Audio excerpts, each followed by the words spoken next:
This is also why I decided to go this way and to work on the external data, because I saw a ceiling that you cannot improve your models further without any extra data. Today I'm joined by Kinga from SkyBlu. Kinga is a friend of mine from AXA Global Days, so I'm especially excited to hear from Kinga. Kinga founded SkyBlu in 2020. Based in Poland, they take geographical information and turn it into data that insurers can use to set prices. So let's meet Kinga. Hello, Kinga, and welcome to the show. Hello, thank you for the invitation. So the first thing I want to ask is, how did you get where you are today? When I finished my 4-year assignment in Asia, I came back to Poland. I did some scientific research. In continental Europe, one postcode can represent a few thousands of buildings. So you cannot really put the simple address to the models. You need to translate them into features. And this is how I started SkyBlu. So we translate the address into features.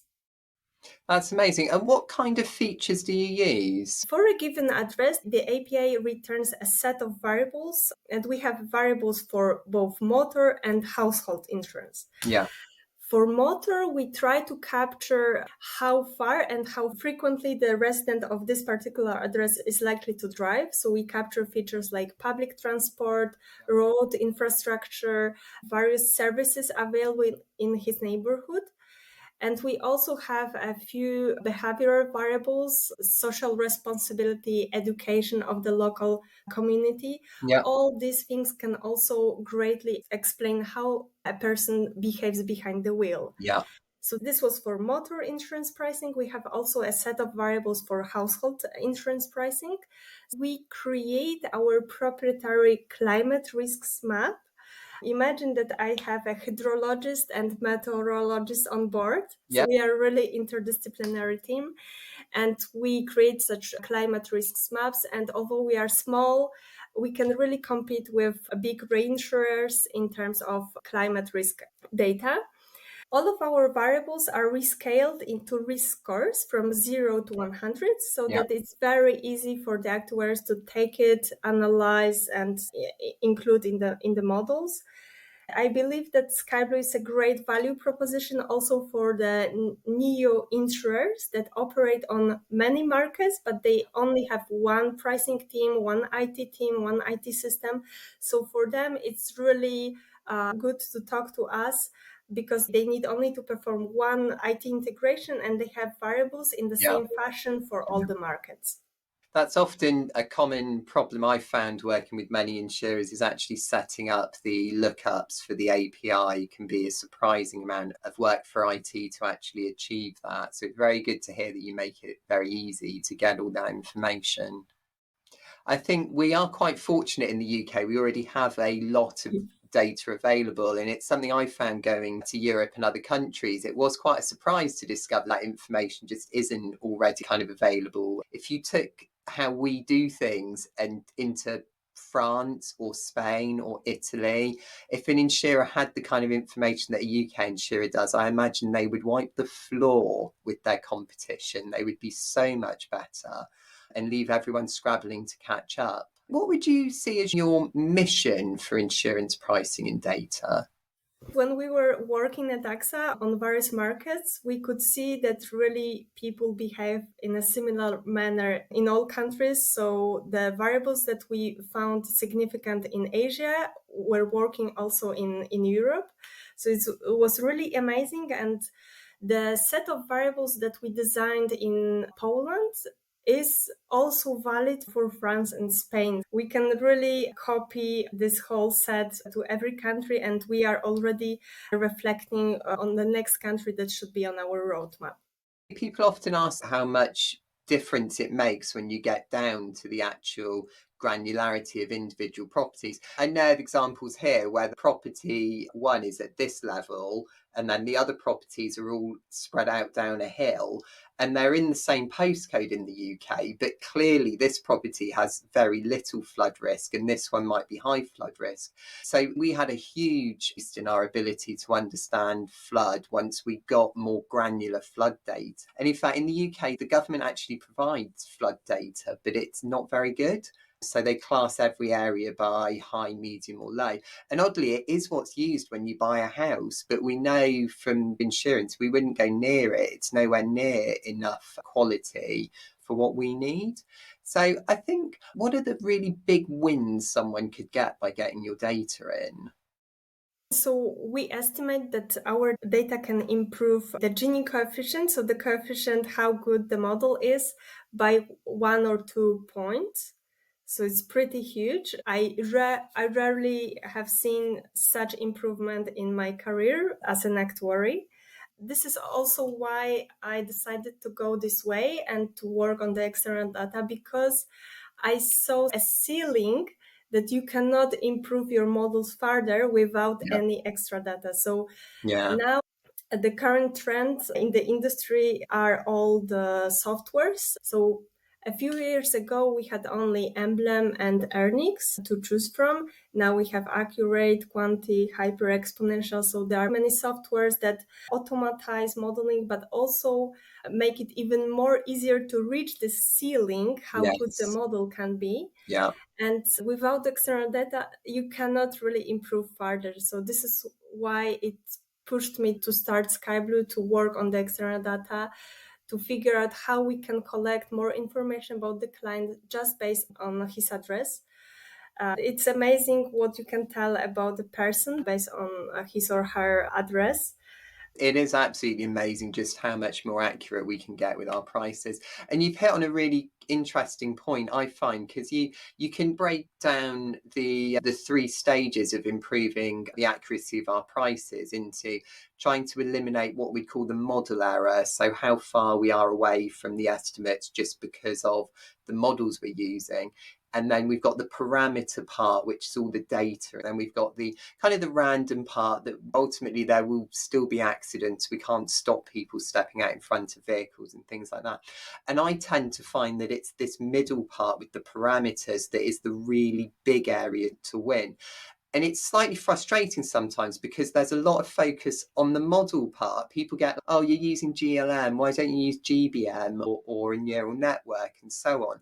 But with, say, GBM, you can find lots of interactions and it will get you a bit nearer, but it doesn't get you a whole new dimension. And if you imagine in kind of the big multi-dimensional spaces of how these prices work, actually saying I've got a new dimension of information, something that you can really start to get much more accurate in your prices using. That for me is always the big win. I have these conversations where people are asking for GBM and we might find more data's the big one. I also tend to find with the data, if you already find things like the average income in an area, if we find that it's effective in that, then it tells us we really ought to be getting that information for the individual customers.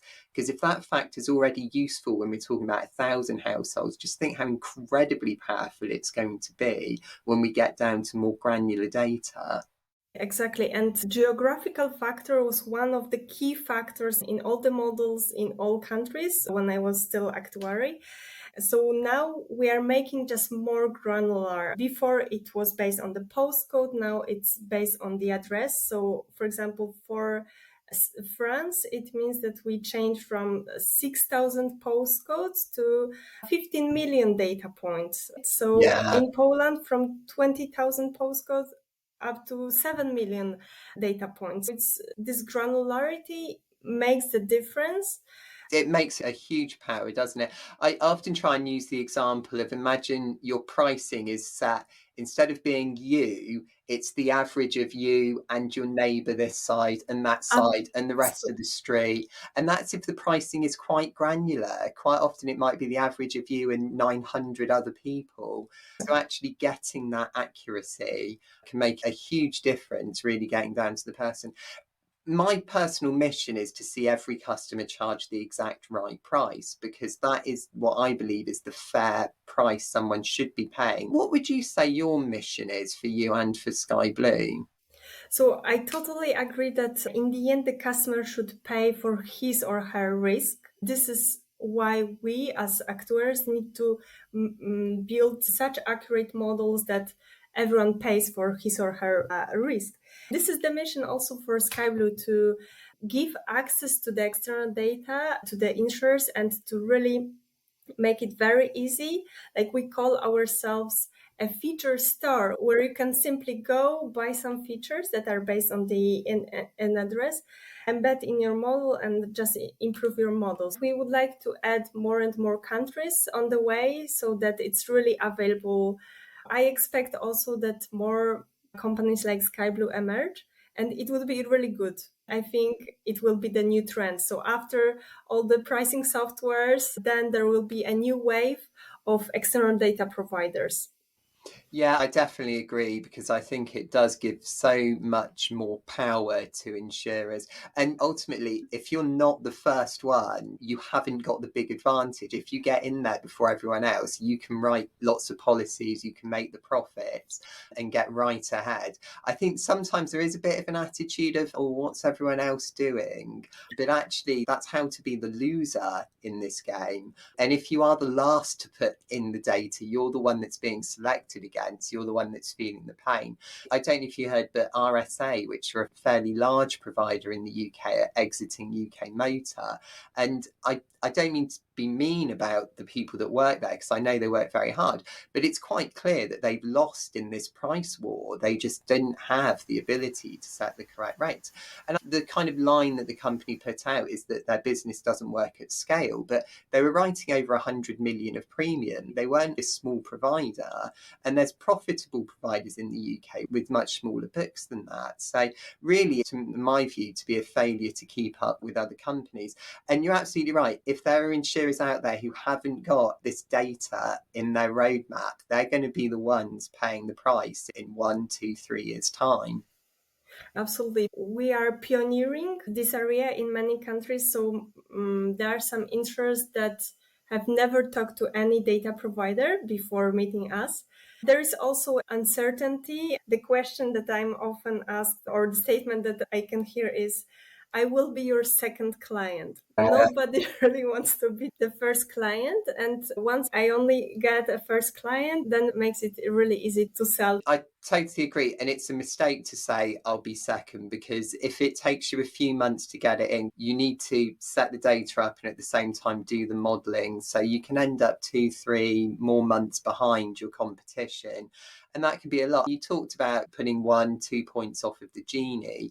Often, if you just think about, say, 1 point off of the loss ratio, for many providers, that is literally millions of euros. And every month that they're without the data, that's money that they're not making that they really should be.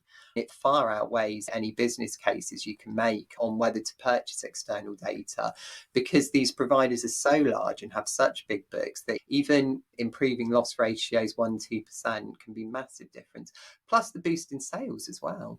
Absolutely. This is something I wanted to add. Apart from profitability, there is a huge advantage on sales part. So you can increase your footprint geographically, because very often the insurer, by setting the first prices, blocks the inflow of the customers from certain areas. So they do not really know who is there and what is the risk there. So they cannot really estimate the risk properly for this part of the country.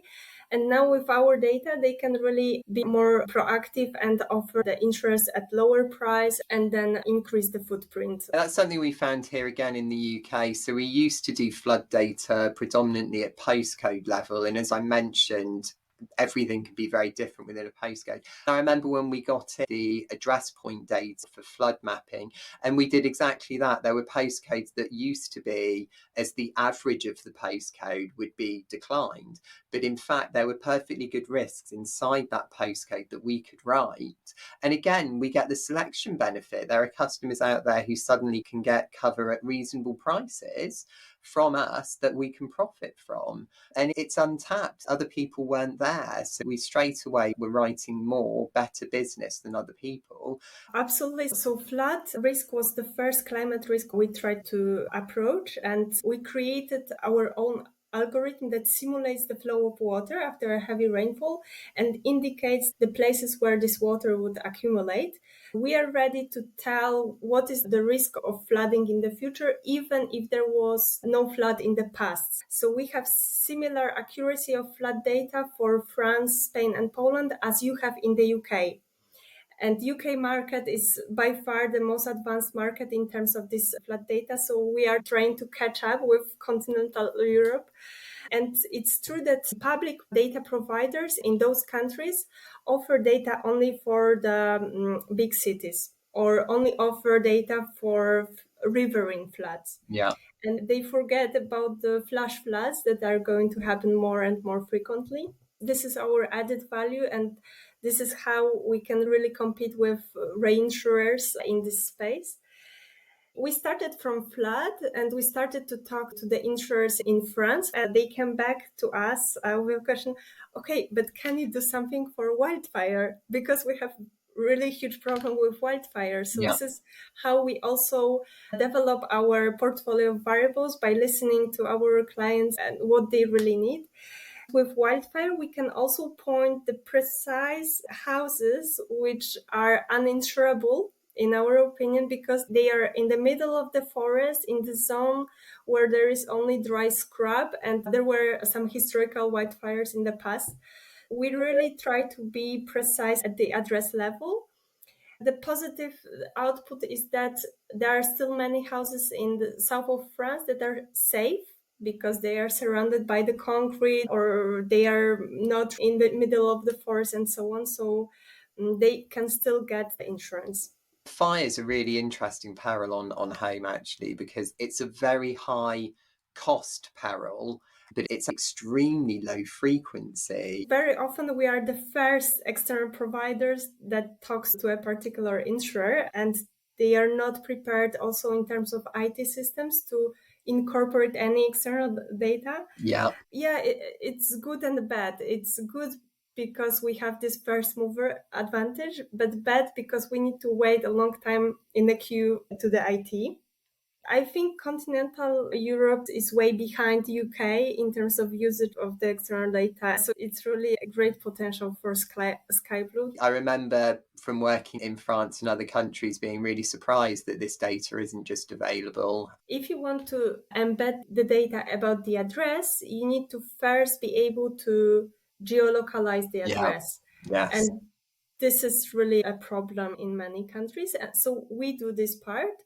Yeah. But very often the insurers, if they want to use public resources, public data sources, and they have some regions that are not in line with the postcode, they do not know how to merge those data sources. So these are problems that we are solving at SkyBlu. So they just send the address to us, and we do all the magic to return really nice risk scores that you can easily put to the models and just look how your Gini coefficient increases. Again, it's something we're lucky in the UK. We have what's called a UPRN. Every individual property is coded in a particular way.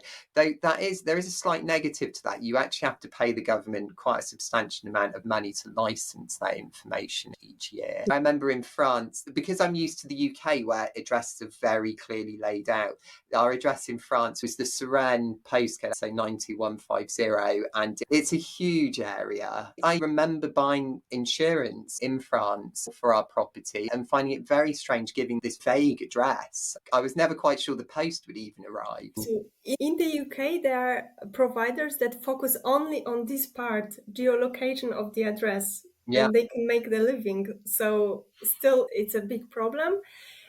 In continental Europe, I think people do not recognize this problem yet. Yeah. So they are happy with the addresses and the fact that they are not accurate and you cannot really put them on the map.